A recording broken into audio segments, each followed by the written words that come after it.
The phone rang at 2 a.m. Jenna Ortega didn't recognize the number. When she answered, on the other end was one of Hollywood's most mysterious directors, Tim Burton. "I need to tell you something, but no one can know," he said. "I need to see you tomorrow. But officially, this meeting never happens." Jenna's heart raced. She had lost the casting for Wednesday Addams. So what did Burton want? Let's go back 3 weeks. September 2021. Los Angeles.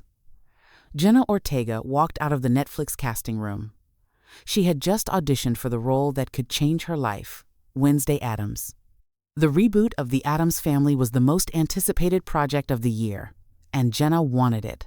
Badly. She had prepared for weeks, watched every episode of the original series, studied Wednesday's cold stare, her dark humor, her iconic deadpan delivery. But when she left that room, she knew something was wrong. The casting directors barely smiled. Tim Burton, who was supposed to be there, never showed up, and the energy in the room, it felt off. 2 days later, the email came. "Thank you for your time. We've decided to move in a different direction." Rejection. Jenna sat in her apartment, staring at the screen. She had been rejected before. Every actor has. But this one hurt differently. Wednesday wasn't just another role. It was the role. The one that could take her from that girl from Scream to a household name. And now, it was gone. 3 days passed. Jenna tried to move on. Her agent sent her other scripts. She read them, but her mind was elsewhere. Every time she closed her eyes, she saw Wednesday Addams. The black dress, the braids, the cold, emotionless face. It should have been hers. Then, at 2 a.m. on a Thursday night, her phone rang. Unknown number. Jenna almost didn't answer, but something told her to pick up. "Hello?" Silence. Then a voice. "Jenna, it's Tim Burton." Her heart stopped. Tim Burton. The Tim Burton. The man who created Beetlejuice. Edward Scissorhands, The Nightmare Before Christmas. The man who was directing Wednesday. I'm sorry, what? Jenna stammered. "I know you got the rejection email," Burton said. His voice was calm, almost eerie. "But I need you to forget about that for a moment." Jenna's hands were shaking. "I don't understand. I need to see you tomorrow." Burton interrupted. "But this meeting can't be official. Netflix can't know. The studio can't know. Why?" Jenna asked. "Because," Burton said slowly, "you're not supposed to be Wednesday, but I think you are." The line went silent for a moment. "There's a warehouse in Burbank. I'll send you the address. Come alone. Tell no one. Mr. Burton. 2 p.m. Don't be late." Click. The call ended. Jenna sat in the darkness of her bedroom, phone still in her hand. What just happened? The next day, Jenna drove to Burbank. The address Burton sent led her to an old film warehouse, the kind of place where studios store old props and forgotten sets. It looked abandoned. Jenna parked her car and looked around. No one else was there. She checked her phone. 1:58 p.m. Then she saw him. Tim Burton, standing in the doorway of the warehouse, wearing his signature black outfit and dark sunglasses. "You came," he said. "You told me to," Jenna replied. Burton nodded. "Follow me." Inside, the warehouse was massive. Old set pieces were everywhere. Fake trees, Gothic furniture, mannequins in costumes.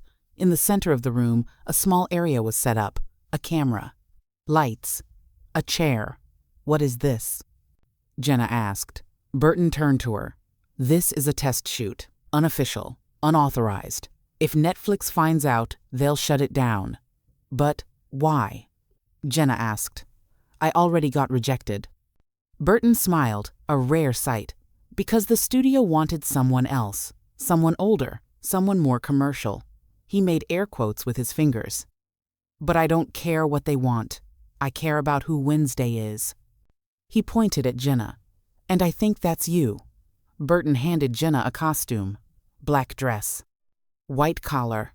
2 long braids. Wednesday Addams. "Put this on," he said. "Let's see if I'm right." Jenna went behind a makeshift changing screen. Her hands were trembling as she put on the dress.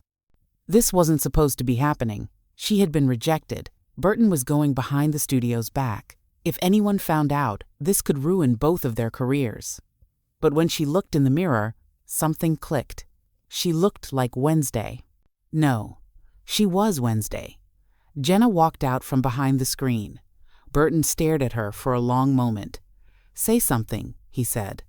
Jenna thought for a second, then delivered a line in Wednesday's deadpan voice. "I'm not perky."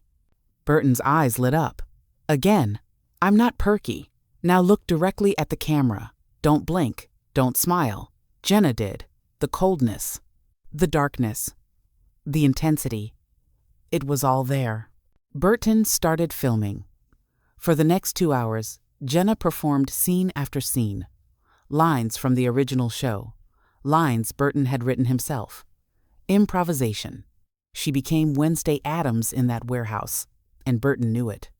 When the shoot ended, Burton turned off the camera. He looked at the footage on the small monitor. Jenna stood beside him, nervous. "Well?" she asked. Burton didn't say anything at first. Then, quietly, "This is it. You're Wednesday." Jenna's heart leaped. "But there's a problem," Burton continued. "Netflix doesn't want you. They've already chosen someone else. Contracts are being drawn up." Jenna's excitement crashed. "So, what do we do?" Burton looked at her. "I'm going to show them this footage. I'm going to fight for you. But you said this was unauthorized." Jenna said, "Won't you get in trouble?" Burton smiled. "Probably, but I've been in trouble before." He packed up the camera. "Go home. Don't tell anyone about this. Not your agent, not your family. No one. When will I know?" Jenna asked. "Soon," Burton said. And with that, he walked away, leaving Jenna alone in the warehouse. The next week was torture. Jenna heard nothing. No call from Burton. No email from Netflix. Nothing. She started to think maybe it was all a dream. Maybe the secret shoot never happened. Her agent called with other opportunities, but Jenna couldn't focus. All she could think about was Wednesday. Then, on a Monday morning, her phone rang. It was her agent, Jenna. "I don't know how this happened, but Netflix just called." Jenna's breath caught. "They want you for Wednesday." Silence. "Jenna, did you hear me? You got the role." Tears streamed down Jenna's face. "I heard you." Months later, after filming had wrapped, Jenna finally learned the full story. Tim Burton had taken the secret footage to Netflix executives. He told them, "This is Wednesday, not the other actress. This one." The studio was furious. Burton had gone rogue, filmed without permission, broken protocol. But when they watched the footage, they couldn't deny it. Jenna Ortega was Wednesday Addams. Netflix made the call. The other actress was let go with compensation, of course, and Jenna was hired. But here's the twist. That secret warehouse shoot? It was never officially recorded. There's no paperwork, no contracts, no records. It's a ghost footage. Some say it still exists in Burton's personal archive. Others say he deleted it to protect himself and Jenna. No one knows for sure. But what we do know is this. If Tim Burton hadn't taken that risk, if he hadn't made that 2 a.m. phone call, if Jenna hadn't shown up to that warehouse, Wednesday Addams would have been played by someone else, and the world would never have seen Jenna Ortega's iconic performance. Today, Jenna Ortega is a global superstar. Wednesday became Netflix's most-watched series. The viral dance scene, Jenna choreographed it herself. The cold, dark humor, all her. She earned Golden Globe and SAG nominations. And it all started with a forbidden test shoot in a warehouse, a risk that could have destroyed 2 careers. But instead, it created magic. So the next time you watch Wednesday Addams on screen, remember, that role was almost lost, and Jenna Ortega almost never became the icon she is today. But sometimes, breaking the rules is the only way to make history.